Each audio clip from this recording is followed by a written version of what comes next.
Like we always do at this time, I go for mine. Good morning. Nandito na tayo. We're here in Artesia Basketball Court and we're holding the first finals of the City Ballers League. And we will be conducting some interviews of what are the players inside regarding this finals, the battle for third. We will be interviewing all the captain balls, if possible, of all the teams to get their feedback on whatever their prediction of the final is.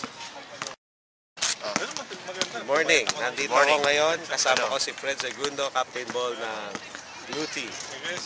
Fred, after a successful regular season, tapos now we're battling for third place. Ano ang insight mo sa laro ng Blue versus Red? Ngayon, it's gonna be a fun game. Kumbaga, magaling ang Red. I'm surprised na talo sila last week. Pero it's gonna be a good battle. Kung kumpleto tayo. Pero apat lang tayo ngayon. Pero kaya medyo may advantage sila. 4.5 sila, apat tayo. Okay. Prediction naman regarding those finals natin. White versus green. You know, White versus green. Sino sa tingin mo ang mananalo?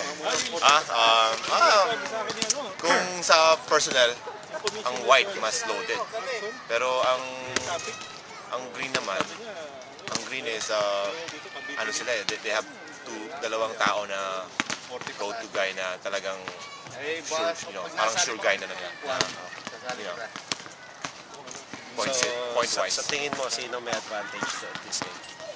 I guess white. White? Yeah, white. Okay. That is Fred Segundo, captain ball of the Blue Team. Good morning. Nandito tayo sa ating official referee ng City Baller, si Papa Rox. So, nakita ninyo the whole season, although you've used a few games. Sa tingin ninyo, ano yung chances or ano yung prediction ninyo sa finals? Sa finals, lamang siguro ang green. Pero dapat lang gawin ng white siguro talaga just do their own thing for the defense talaga, honest defense. And that's their key to the victories na yung mga nakarang laban nila, yun talaga nagpalakas sa white team. So, as far as officiating, ano naman ang gagawin ninyo adjustments since this is the finals and this is the most important game of the season? First time ko mag-officiate ng ng finals na nag-iisa, kaya mahirap ito. So, I will tell both teams na bear with me and then just keep their game, keep cool.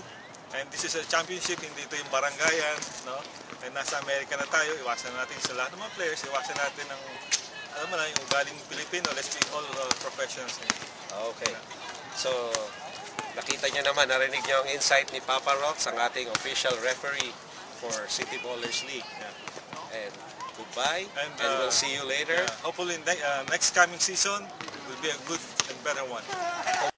Tayo ngayon, good morning. Nandito tayo ngayon kasama si Richard Rosales, captain ball ng White. So, how do you feel na nasa finals kayo after a so-so season?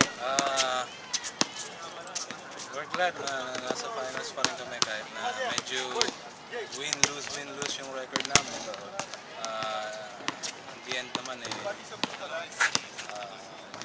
we pull through, natalo namin yung mga teams na hindi pa namin tinatalo, na tinalo namin yung playoffs. Specifically the Blue Team. Yeah, so we feel good about it. Ano naman ang masasabi ninyo? Kasi you said before that you preferred playing red than green.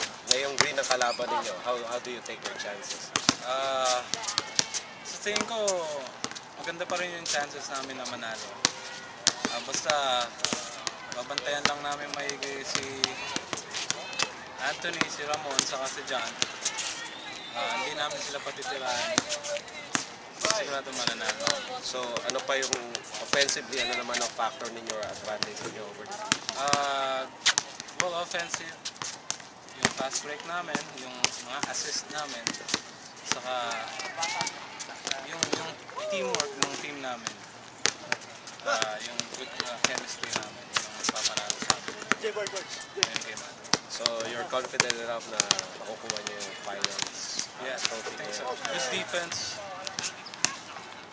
will give us the championship. Okay. So, Nice. Thank you. This is Richard Rosales, Captain Ball of the White. Good morning. Nandito ako ngayon. Kasama ko si Mike Robel, ang Captain Ball ng Green Team.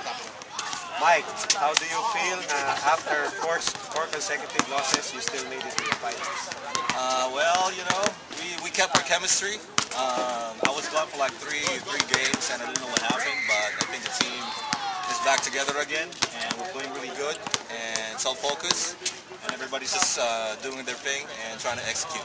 So what do you think is your advantage over the White? I don't know yet. The white team is a fast-breaking team, but we'll try to stop that and hopefully we play good defense and eventually win the championship. Previously, the White team said they prefer playing the Red because they are literally at the same level of their play. What do you say about that? Well, you know, they gotta probably just say that to psych us up, but you know, we can't take them for granted, even if they said that they wanted to play the red team. I think, yeah, the white team, we'll handle our business and we'll see how it works. All right, thank you, Mike. All right. Nice ba?